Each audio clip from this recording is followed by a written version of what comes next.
d'essayer de comprendre les rendements dans les marchés financiers. Et donc, dans les marchés financiers, on a vu qu'il y a le rendement relatif et le rendement absolu. Il y a, donc, le rendement moyen dans un marché sera déterminé par les taux d'intérêt. Donc, le taux d'intérêt, c'est R plus pi A. Et dans le taux d'intérêt ici, il y avait deux grandes parties, le taux d'intérêt réel mondial et, donc 1, et 2, la prime de risque. La prime de risque elle-même ayant trois sous-parties. Risque d'inflation, donc le risque de se tromper sur l'inflation qu'on anticipe, donc le risque que pi ne soit pas égal à pi A, donc risque que l'inflation qui survient vraiment ne soit pas celle que j'anticipais, le risque de crédit ou de défaut de paiement et le risque de change. Le risque de change. Alors, je veux revenir un peu sur le risque de change parce que c'est quand même très important à comprendre. Il détermine beaucoup des fluctuations rapides dans certains marchés, surtout les marchés émergents, okay? Le risque de change. Supposons que vous avez, mettons, le Brésil ici, okay, en Amérique du Sud, et les États-Unis, ici. Okay. Supposons qu'il y a beaucoup de gens qui ont placé leurs fonds ici. Ils ont placé leurs fonds ici parce que les rendements étaient, ils pensaient en tout cas, que les rendements étaient meilleurs au Brésil, okay, parce qu'il y a plus de risques, justement. Et donc, il y a beaucoup de placements qui provenaient des États-Unis qui sont placés ici. Là. Okay.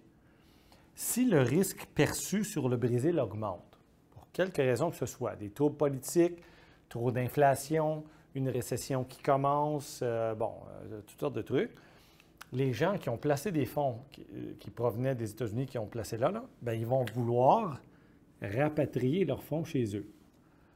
Et donc, qu'est-ce que ça va faire ici? Il va y avoir un crash de demande de tous les actifs. La devise elle-même, donc dans ce cas-là, ce serait le réal brésilien. Là. La devise brésilienne perd de la valeur, donc se déprécie.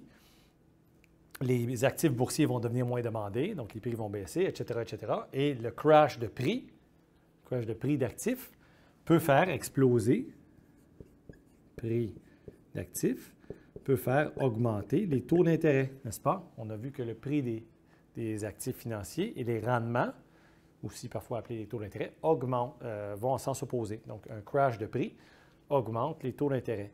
Et il y aurait sortie de capitaux du Brésil vers les États-Unis. Okay? Et donc, lorsque des choses comme ça surviennent, c'est le risque de change qui est en train de se matérialiser. Et donc, dans quel cas est-ce qu'on s'expose au risque de change ou une institution s'expose-t-elle au risque de change? Bien, il y a placement dans une autre devise. Donc, des placements, c'est-à-dire acheter des actions, des obligations, des titres de dette, etc., dans une autre devise. Placement dans autre devise.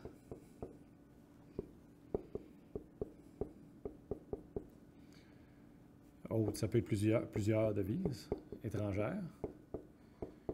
OK, placement dans autre devise. Emprunt en autre devise. Emprunt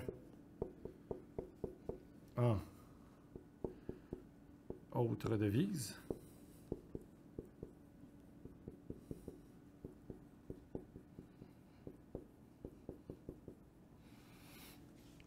Alors, c'est surtout ces deux-là, finalement, parce que toutes les autres catégories reviennent un peu à ce genre-là. C'est-à-dire du financement dans une autre devise quelconque. Ce n'est pas obligé d'être un emprunt. Hein. Je peux vendre des actions dans une devise autre que la mienne. Et donc là, je suis en train d'emprunter, de me faire financer dans une autre devise.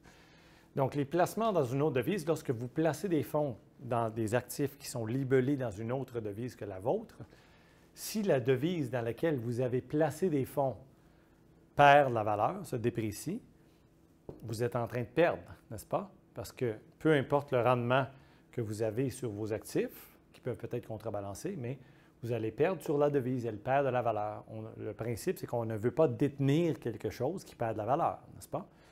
Et donc, si la devise perd de la valeur, vous perdez, et si la devise gagne de la valeur, bien, vous gagnez. Okay? Et si on emprunte dans une autre devise ou dans plusieurs autres devises, si les devises étrangères s'apprécient, bien, dans notre propre devise domestique, la même dette, par exemple en dollars américains, mettons, bien, devient soudainement plus grosse à porter. Et donc, c'est plus difficile de financer la dette. Et lorsque le USD, par exemple, se déprécie, bien, la même dette en dollars américains devient plus facile à financer en dollars canadiens parce que le USD vaut moins de CAD lorsqu'il se déprécie. Et donc, ces fluctuations de devises peuvent engendrer des risques qui changent et donc, évidemment, des taux d'intérêt qui changent à cause de la prime de risque, n'est-ce pas? Et les flux financiers, comme j'ai dit, vont se promener entre les pays.